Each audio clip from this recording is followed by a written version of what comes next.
All right, Nolan. What are the two things that we just watched? Pokemon Generations. Episode 1, 2.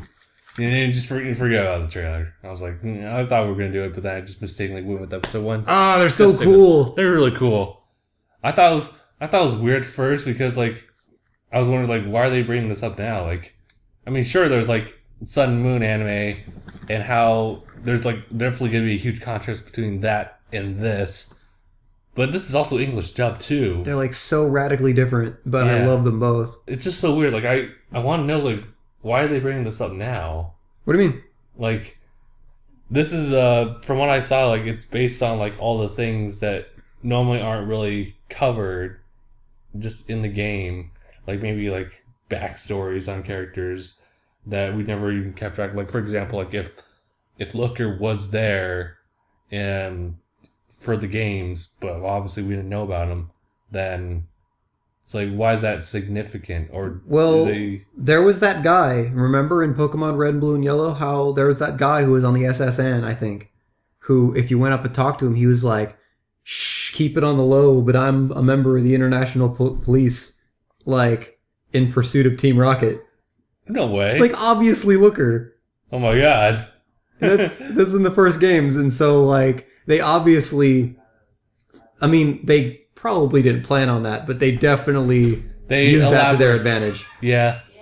Just, it's always such a convenient thing. Oh shit, we've got people breaking into our house. Please help us. Oh shit. They are not here to talk about anything Pokemon related. They're here to steal our shit. That's racist! It's the Pokemon police.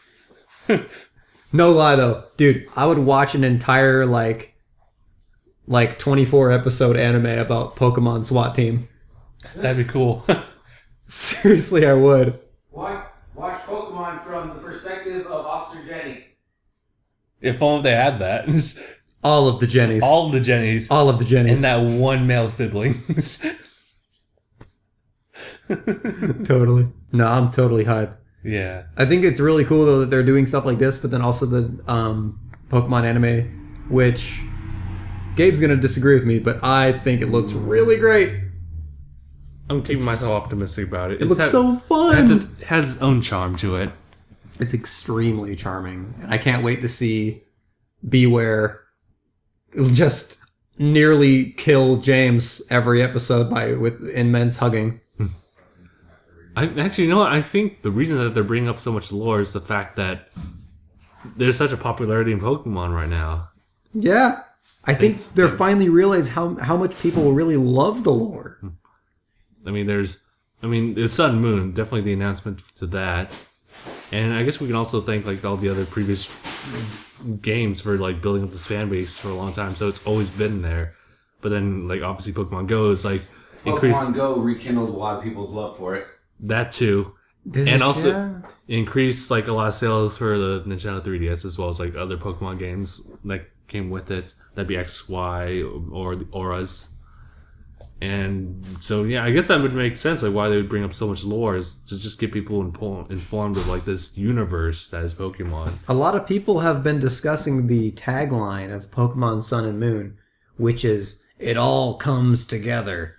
Like, a lot of people are saying that they're gonna kind of wrap up a lot of loose ends with Sun and Moon. So it's kind of like the whole loose line, like, that wall of conspiracies where you just like kind of like line them up together, and then Sun was going to be that very thing that, okay. Especially since like Sun and Moon, hilariously enough, like it hardly seems like its own generation. It honestly seems like a continuation of themes that were introduced in like the beginning of X and Y, and then continuing on to Ruby and Sapphire. Yeah. Like it has elements of both.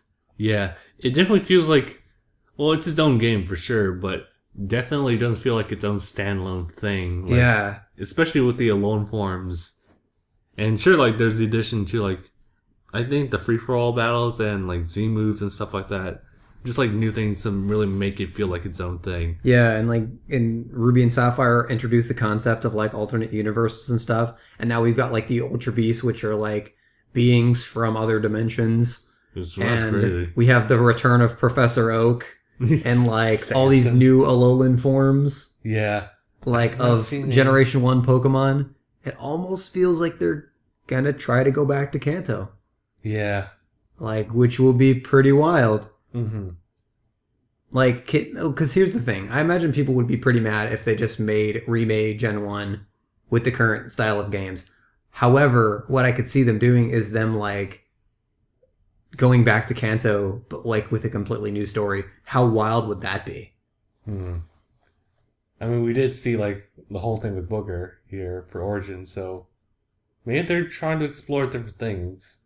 Yeah, I mean, Sun and Moon is definitely a great example of that. Although, They're going way, way over the line. Well, the thing with Sun and Moon, like, it feels like that particular region is very isolated, I would say, because of the islands and stuff like that. So, if anything, they continue the story through, like, I guess, like, passively through, like, the NPCs, just talking about, like, different things, like they did with the X and Y, where they would talk about the Hoenn region, Yeah. or the Johto region, or something like that. Totally. You know, I wouldn't be surprised if they brought back the Battle Frontier, too. Oh, yeah. Also, Sun and Moon has this weird thing happening where it seems to be like there's going to be, like, things that you can battle, but not catch. Like, that's, I mean, the Ultra Beasts, it really seems like they're implying that. Mm-hmm. Also, like, we don't know about, like, Tapu Koko, like the Island Guardians, because it says that, like, it's, like, not supposed to, like, leave the island or whatever that it is the guardian of. Or that, or there was, like, something that, like, one of the characters said, or, like, some info they said that, like, Tapu Koko will, like, come to help the people that it, like, deems worthy. Huh. But yeah, like, will only, like, be called on for help of its own accord. So, I mean, that's kind of interesting. That's definitely outside my own knowledge, so... It's super. There's so much unknown. Yeah, they're just, like, they're adding so many things, but it doesn't seem like they're just, like, throwing things into the basket saying, like, hey, let's implement this. Mm-hmm. It feels like it's leading to something. Everything's planned out. I'm just really looking forward to the future of Pokemon. It's looking really great. Yeah, especially now. It's probably at its best at the moment. Yeah. With so much, like, attention drawn towards it. It's weird. I feel like they just did the whole Mega Evolution thing. Yeah. Like, it just happened, and I feel like they're already, like, regretting it. Or, like, they're shelving it because, like, okay, that's... Well, yeah, because I haven't heard a lot about Mega Evolution, so... It's obviously something that won't go away. Well, Mega Rings have appeared in the trailers. Like, there's the two characters from the previous games that had the Mega Rings. So obviously, the, like, Mega Evolution's going to return. Yeah. However, we might not get any new ones. Yeah. It really does seem like something that they did. But they do regret it. They're not going to continue it because if it was, like, exclusive to, like, the Kalos region Pokemon, then that makes sense. But then, like, they really tried hard to spread it across, like, all the region or the different regions and stuff like that. And the fact that we haven't seen anything so far with, like, this new Pokemon. Yeah.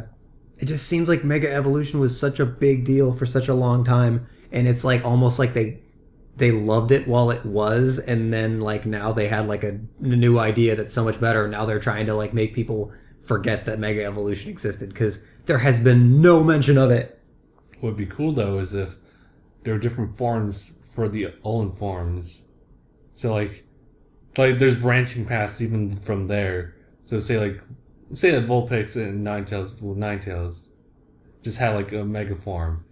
And so you have the Alolan form Ninetales, which can still have a Mega form, but it's different. Yeah. From that one. I think that'd be really cool. Yeah, that's true. That's true. We haven't seen one yet. I mean, I guess you could try something with Pidgeot. True that. So far, I think they've only shown like Gen 1 Pokemon getting like these new forms. I would love to see an Alolan Jinx with a hula skirt and a coconut bra. And like a lei. Turns out that's just like one of the options for your female character.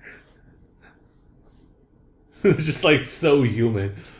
What I'm kind of hoping for the trainer customization is the outfits that trainers wore in previous games. Wow. I'm kind of really hoping for something like that.